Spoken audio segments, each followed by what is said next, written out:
Hi friends, మన Sai Prasad royal gardening ఛానల్కు హృదయపూర్వక ఆహ్వానం.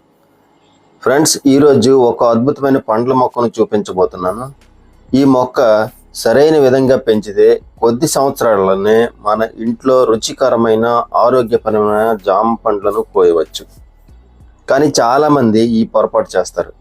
నర్సరీలో మొక్క నచ్చిందని వెంటనే కొనేస్తారు. తర్వాత అది సరిగ్గా పెరగదు, పండ్లు కూడా రావు. అందుకే ఈ వీడియోను చివరి వరకు చూడండి. ఫ్రెండ్స్, నా చేతిలో ఉన్నది ఒక మంచి నాణ్యమైన చూడండి జామ మొక్క. ఈ మొక్క కొనే ముందు చూడాల్సింది దాని ఆరోగ్యం. ఆకులు పచ్చగా ఉండాలి, కాండం కూడా బలంగా ఉండాలి. ఎలాంటి పురుగులు కానీ వ్యాధి లక్షణాలు కానీ ఉండకూడదు. మొక్క ఆరోగ్యంగా ఉండటమే ముఖ్యం. చూడండి, ఈ మొక్కను మన గార్డెన్లో నాటుకుందాం. పాడైన డబుల్ డోర్ ఫ్రిడ్జ్ని స్క్రాబ్లోంచి తీసుకున్నాను, ఇందుకు వాడుతున్నాను. మరి మట్టి మిశ్రమం కోసం సాధారణంగా ఎర్రమట్టి ఒక భాగం, కిచెన్ వేస్ట్ కంపోస్ట్ ఏమో ఒక భాగం, ఇసుక కోకోపిట్ ఏమో కొంత భాగం కలిపితే మంచి డ్రైనేజ్ ఉండి మట్టి చాలా పోరస్గా ఉంటుంది. ఇందులో వేపపిండి కూడా కలిపామనుకోండి, వేర్లకు రక్షణ కూడా లభిస్తుంది. జామ మొక్కకు రోజుకు 6 నుంచి 8 గంటల ఎండ పడితే బాగుంటుంది. ఎండ తక్కువైతే మొక్క పెరిగిన పూత కాయలు కూడా తక్కువగా వస్తాయి. అలానే ప్రతిరోజు ఎక్కువగా నీరు పోయాల్సిన అవసరం కూడా లేదు. మట్టి కొద్దిగా ఎండిన తర్వాత మాత్రమే నీరు పెట్టాలి. ఎక్కువ నీరు పోస్తే వేరుకుళ్ళు వచ్చే ప్రమాదం కూడా ఉందండోయ్.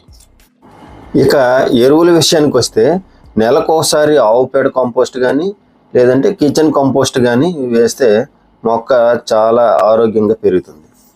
అప్పుడప్పుడు జీవామృతం కానీ పంచగవ్య లాంటి సేంద్రియ ద్రావణం ఇస్తే ఇంకా మంచి ఫలితం ఉంటుంది. మొక్క కొంచెం పెద్దదైన తర్వాత ఇలా కొమ్మలను కొద్దిగా కత్తిరిస్తూ ఉంటే కొత్త రెమ్మలు వచ్చి ఎక్కువగా పూత కాయలు కూడా వస్తాయి. జామ పండ్లు రుచికరంగా ఉండడమే కాదు, ఈ ఆరోగ్యానికి ఎంతో మేలు చేస్తాయి. విటమిన్ సి సమృద్ధిగా ఉండి రోగ నిరోధక శక్తిని పెంచుతుంది, జీర్ణక్రియకు బాగుంటుంది. జామ ఆకులను కూడా అనేక సాంప్రదాయ ఉపయోగాల్లో వాడుతున్నారు. అందుకే ప్రతి ఇంట్లో ఒక జామ మొక్క అయినా ఉండాలనేది నేను వ్యక్తిగతంగా భావిస్తాను. మనమే పెంచిన పండ్లను తినడము అనేది ఒక ప్రత్యేకమైన ఆనందం. మన టెర్రస్ గార్డెన్లో నాటిన జామ మొక్క పెరుగుదల, పూత, కాయలు వచ్చే ప్రతి దశను మీతో షేర్ చేసుకుంటుంటాను. ఈ ఆల్ టైమ్ మామిడి ఏమో చూసారా, పూత దశలో ఉంది. అలాంటి పూత దశలో ఉన్నటువంటిది నర్సరీ నుంచి తీసుకొచ్చున్నాము.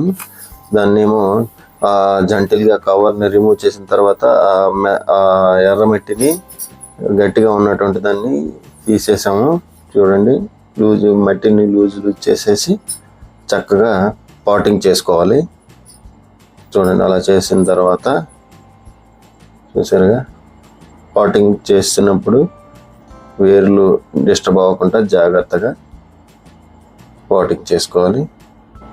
మరి ఇప్పుడేమో మనం ముందుగా మట్టి మిశ్రమాన్ని రెడీ చేసుకున్నాం కదా, దాన్నేమో ఈ మొక్క మొదల్లో కవర్ చేద్దాం. ఈ వీడియో నచ్చినట్లయితే ఇప్పుడే ఛానల్కు సబ్స్క్రైబ్ చేసుకొని పక్కనే ఉన్న బెల్ ఐకాన్ని క్లిక్ చేయండి. వీడియో నచ్చితే లైక్ చేయండి, కామెంట్ చేయండి. గార్డెనింగ్ అంటే ఇష్టపడే మీ ఫ్రెండ్స్కు ఈ వీడియోను షేర్ చేయండి. మళ్ళీ మరో మంచి గార్డెనింగ్ వీడియోతో కలుద్దాం. Thank you for watching. Until then, జై హింద్.